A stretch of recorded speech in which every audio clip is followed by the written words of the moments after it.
Hello दोस्तों, मेरा नाम है मोहम्मद सैफ और स्वागत है आपका मेरे यूट्यूब चैनल ट्रेंडी रिपोर्टर पर।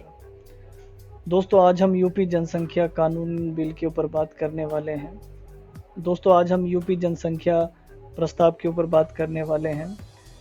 तो वीडियो को शुरू करने से पहले यदि आप मेरे इस चैनल पर नए आए हैं तो इस चैनल को सब्सक्राइब जरूर कर लें और बेल आइकन को भी प्रेस कर लें ताकि आगे मैं जो भी वीडियो अपलोड करूं आप तक सबसे पहले पहुंचे।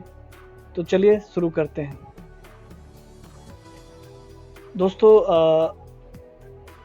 इस बिल को जानने के लिए मेरे वेबसाइट www.trendyreporter.in पर आ जाते हैं।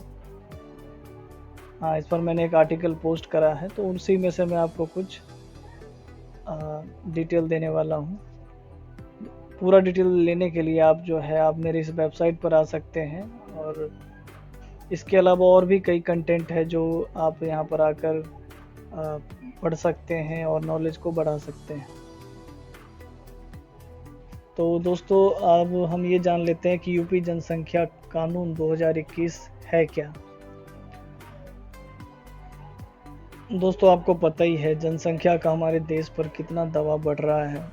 इसी दबाव को कम करने के लिए योगी सरकार ने इस बिल को लाया है। आइए हम जानते हैं कि इस बिल का की हाईलाइट क्या क्या है। इस योजना की शुरुआत वो यूपी जनसंख्या कानून के नाम से किया गया है। और ये किसके द्वारा आरंभ किया गया, तो यह उत्तर प्रदेश सरकार द्वारा आरंभ किया गया है। और इसके लाभार्थी कौन कौन होंगे, तो वो है उत्तर प्रदेश के नागरिक।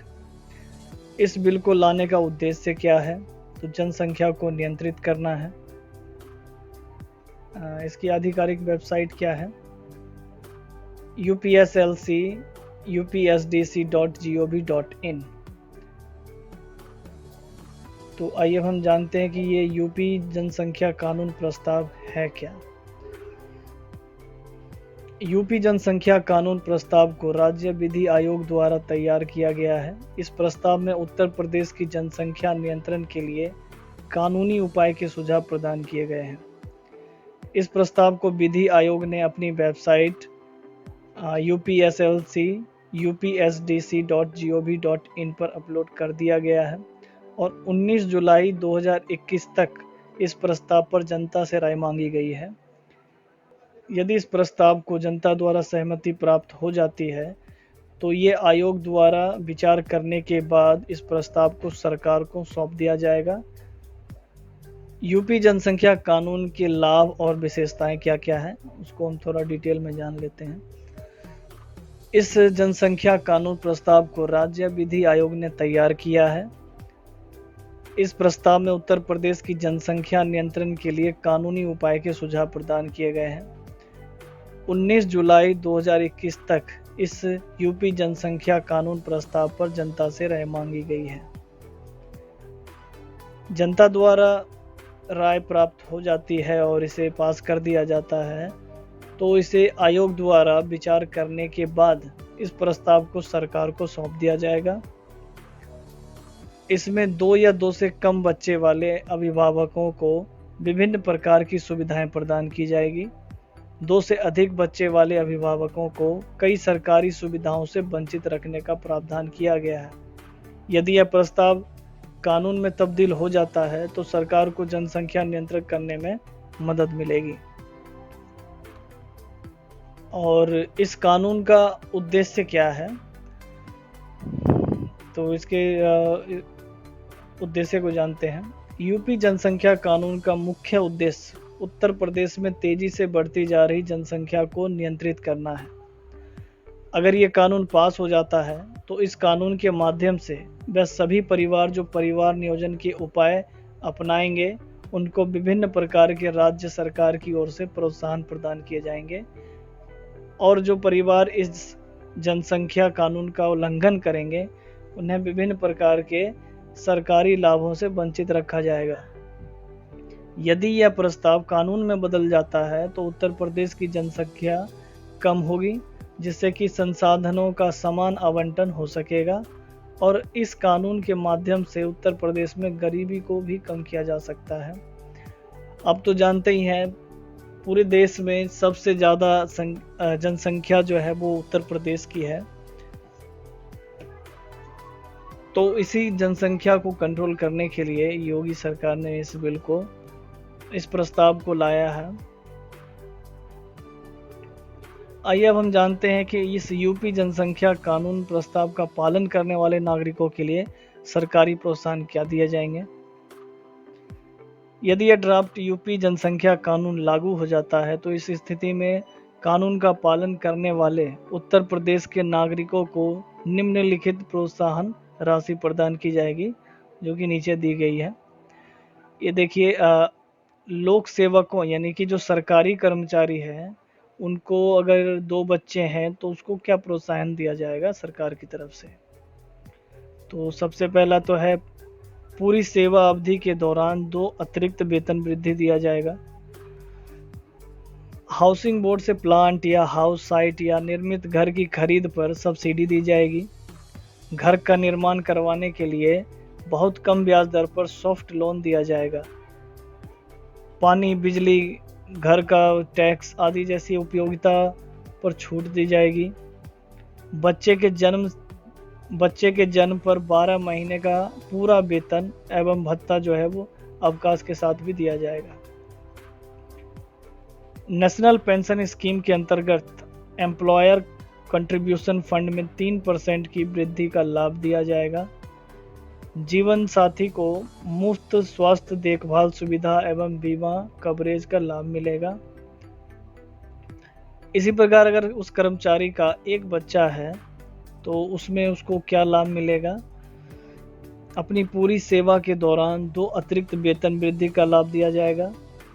बच्चे को 20 साल की आयु तक मुफ्त स्वास्थ्य देखभाल सुविधा और बीमा कवरेज का लाभ मिलेगा।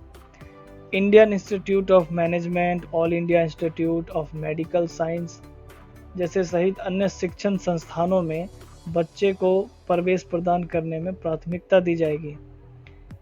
स्नातक यानी कि ग्रेजुएशन लेवल तक मुफ्त शिक्षा का लाभ दिया जाएगा। बालिकाओं को जो उच्च अध्ययन के लिए छात्रवृत्ति दी जाएगी। सरकारी नौकरी में प्राथमिकता दी जाएगी। ये तो थे जो सरकारी कर्मचारी हैं उनको इस बिल में क्या क्या लाभ मिलेगा, ये था।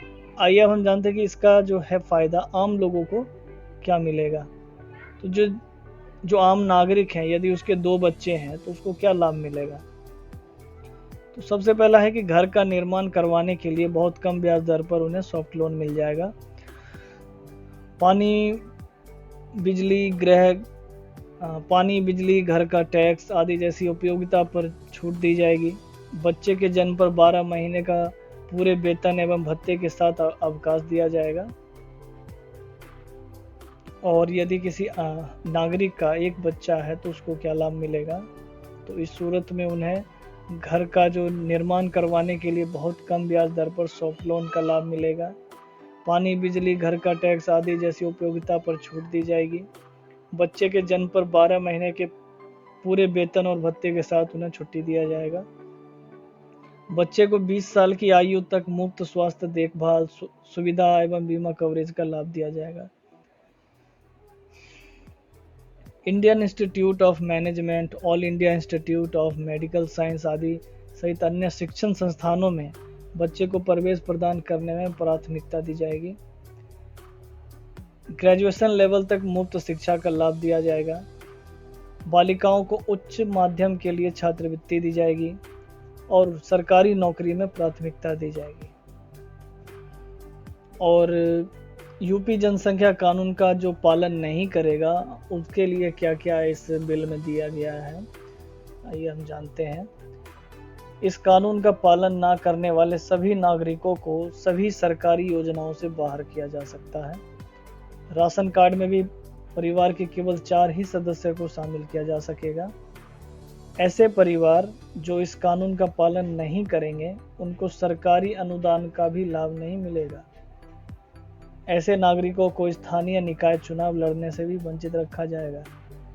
ऐसे नागरिक जो इस बिल का पालन नहीं करेंगे, इस कानून का, तो उन्हें सरकारी नौकरी के लिए भी आवेदन करना मुश्किल हो जाएगा। ऐसे नागरिकों को सरकारी कर्मचारियों को प्रमोशन नहीं दिया जाएगा। यूपी जनसंख्या कानून के कुछ एक्सेप्शंस हैं, उसको मैं आपको डिटेल में बता देता हूँ। इसमें जो पहला एक्सेप्शन, दूसरी गर्भावस्था से एकाधिक जन्म की स्थिति पर यदि किसी व्यक्ति के पास 2 बच्चे अपने हैं और तीसरा बच्चा गोद लिया है उस स्थिति में, या पहले या दूसरे बच्चे की विकलांगता की स्थिति में, पहले दूसरे या दोनों बच्चे की मृत्यु हो जाने की स्थिति में, वह परिवार जो इस अधिनियम के प्रारंभ के समय तीसरे बच्चे से गर्भवती हो इस स्थिति में, और बहुविवाह की स्थिति में। इसमें एक और पॉइंट है, वो है बहुविवाह की स्थिति में खास प्रावधान किया गया है। इस यूपी जनसंख्या कानून के प्रस्ताव में बहुविवाह के लिए एक खास प्रावधान किया गया है। इस कानून में धार्मिक या पर्सनल लॉ के अंतर्गत एक से अधिक शादी करने वाले दंपत्ति के लिए एक खास प्रावधान निर्धारित किया है। यदि कोई व्यक्ति एक से अधिक शादी करता है और सभी पत्नियों से मिलाकर उसके 2 से अधिक बच्चे होते हैं, तो इस स्थिति में पति सभी सुविधाओं से वंचित होगा, लेकिन पत्नी को सभी सुविधाओं का लाभ प्रदान किया जाएगा। दूसरी सूरत में, यदि कोई महिला एक से अधिक शादी करती है और उसके सभी पतियों से मिलाकर 2 से अधिक बच्चे होते हैं, तो इस स्थिति में महिला को सभी सरकारी सुविधाओं से वंचित किया जाएगा, लेकिन उसके पतियों को सभी सुविधाएं प्रदान की जाएगी।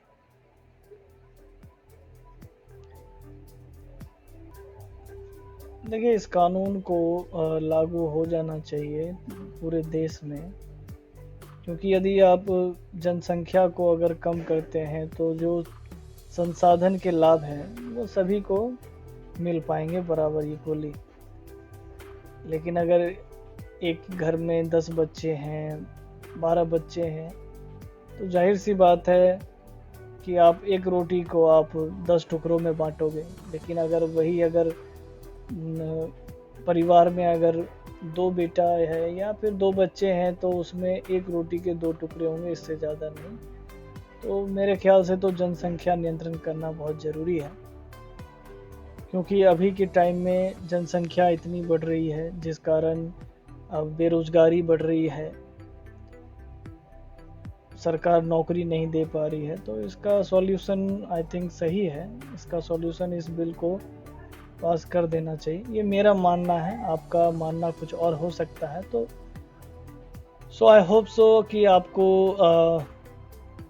ये वीडियो पसंद आया होगा, और आप अगर यूपी कानून जनसंख्या बिल को अगर पूरी डिटेल में पढ़ना चाहते हैं तो आप मेरे इस वेबसाइट पर विजिट कर सकते हैं और पूरी डिटेल आप इस कानून के बारे में ले सकते हैं। तो दोस्तों, आशा करता हूँ आपको मेरा ये वीडियो पसंद आया होगा। मिलते हैं किसी और वीडियो में। Thank you so much.